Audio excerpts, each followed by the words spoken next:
Welcome students, welcome to Great Scholars Academy. मैं हूं सनी जैन और आज हम बात करने जा रहे हैं #CBSE सिलेबस रिडक्शन। सीबीएसई ने काफी हद तक स्टूडेंट्स को रिलैक्स करने की कोशिश की है। क्यों? क्योंकि स्टूडेंट्स बड़ी टेंशन में थे, क्लासेस लग नहीं रही थी, 2 महीने से स्कूल बंद थे, तो उन्हें क्या लग रहा था कि कितना परसेंट सिलेबस कम होगा, क्या सिलेबस कम होगा, कितने टॉपिक्स बचेंगे, कितने कट जाएंगे।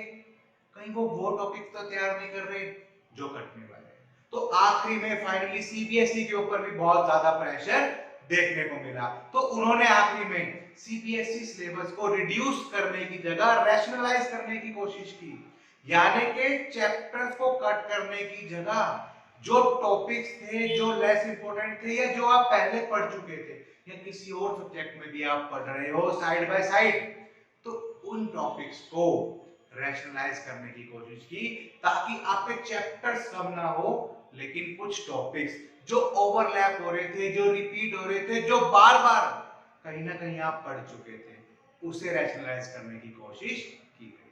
कॉमर्स में भी काफी हद तक आपको ये चेंजेस देखने को मिले हैं। तो आपके पास 3 मेनली सब्जेक्ट जो थे, अकाउंट, बिजनेस और इकोनॉमिक्स, तीनों के अंदर से सबसे ज्यादा चेंजेस जो देखने को मिले वो थे आपके बिजनेस स्टडीज। बिजनेस स्टडीज में टोटल 12 यूनिट है, 12 में से टोटल 8 यूनिट में आपको बदलाव देखने को मिले। 8 यूनिट में चेंजेस का मतलब बहुत ज्यादा होता है, बहुत सारे टॉपिक्स रिड्यूस करने की कोशिश की गई है। तो सीबीएसई ने काफी हद तक बिजनेस स्टडीज के पेपर को इजी बनाने की कोशिश की। यूनिट 3 बिजनेस एनवायरनमेंट से आपका कौन सा टॉपिक चला गया? डीमोनेटाइजेशन। बेचारा ऐड भी अभी हुआ था और कट भी गया। और दूसरा impact of government policies, impact of 1991, economic reforms, LPG, कई सारे नाम आप इसके ले सकते हो, ये टॉपिक भी कट चुका है। ध्यान देने वाली बात ये इसलिए क्योंकि ये आप इंडियन इकोनॉमी में भी पढ़ोगे, इसलिए ये टॉपिक यहां से हटा दिया गया। यूनिट 4 प्लानिंग के अंदर से टाइप्स ऑफ प्लान को हटा दिया गया। स्टूडेंट्स के लिए बड़ा ही माथा बच्चे वाला टॉपिक, बहुत ही मुश्किल सा टॉपिक था, बहुत ही कॉम्प्लिकेटेड सा टॉपिक था, हटा दिया। तो टाइप्स ऑफ प्लान में से single use plan, standing plans, objective, budget, policy, rules, ये सारी चीजें हट चुकी है। खुशी की बात, प्लानिंग के अंदर अब 2 या 3 ही मेन टॉपिक बचे हैं, जिसका इंपॉर्टेंस, फीचर्स और प्लानिंग का प्रोसेस। उसके बाद हम बात करते हैं ऑर्गेनाइजिंग। फॉर्मल इनफॉर्मल ऑर्गेनाइजेशन हटा दिया, काफी लेंथी सा टॉपिक, काफी बड़ा सा टॉपिक था, कई सारी चीजें याद करनी पड़ती थी, तो इसलिए ये टॉपिक भी हट चुका है। स्टाफिंग, स्टाफिंग में एचआरएम कांसेप्ट काफी ही माथापच्ची वाला, इवोल्यूशन काफी अनइंटरेस्टिंग सा टॉपिक स्टूडेंट्स को लगता था, तो ये टॉपिक भी स्टूडेंट के लिए हटा दिया गया।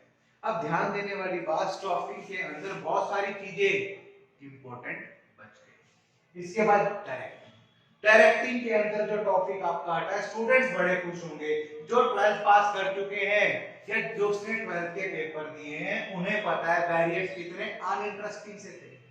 लोगों को लग रहा था, स्टूडेंट्स को लग रहा था कि यार सिमेंटिक बैरियर, साइकोलॉजिकल बैरियर, इतने सारे, कई बार कंफ्यूज हो जाते थे, तो ये टॉपिक भी फिलहाल के लिए आपका रिड्यूस किया गया। कंट्रोलिंग के चैप्टर में, कंट्रोलिंग के अंदर आपका relation between planning and controlling, थोड़ा सा रिलैक्सेशन, काफी अच्छा टॉपिक था, कोई दिक्कत वाली बात नहीं, पर आपकी सहूलियत के लिए इसे भी रिड्यूस कर दिया गया।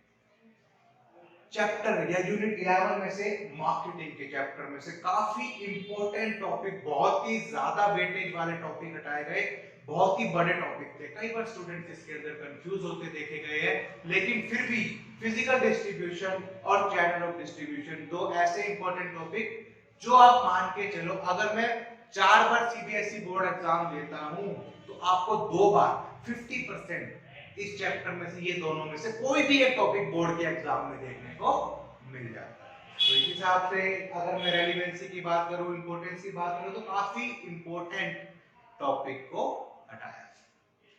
Consumer protection, consumer protection importance, consumer protection की इंपॉर्टेंस हटा दी। और सबसे बड़ी बात, कंज्यूमर अवेयरनेस के टॉपिक्स थे, role of public organisation, consumer organisation, NGOs, इनको भी हटा दिया। तो ये आपके टॉपिक्स थे जो आपको डिलीट कर दिए गए हैं फिलहाल सिर्फ इस साल के लिए। नेक्स्ट ईयर के लिए फिर से सेम सिलेबस होगा। क्यों?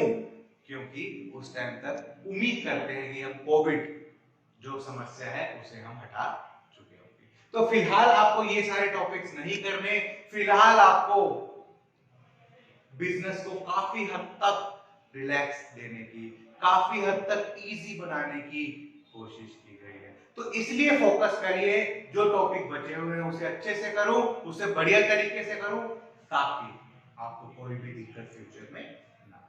अगर आप जानना चाहते हैं कि अब कौन कौन से टॉपिक्स इंपॉर्टेंट रह गए, कितनी कितनी उनकी वेटेज है, तो आप मुझे कमेंट करिए, ताकि मैं इस टॉपिक के इस वीडियो को रिगार्डिंग भी आपको बता सकूं।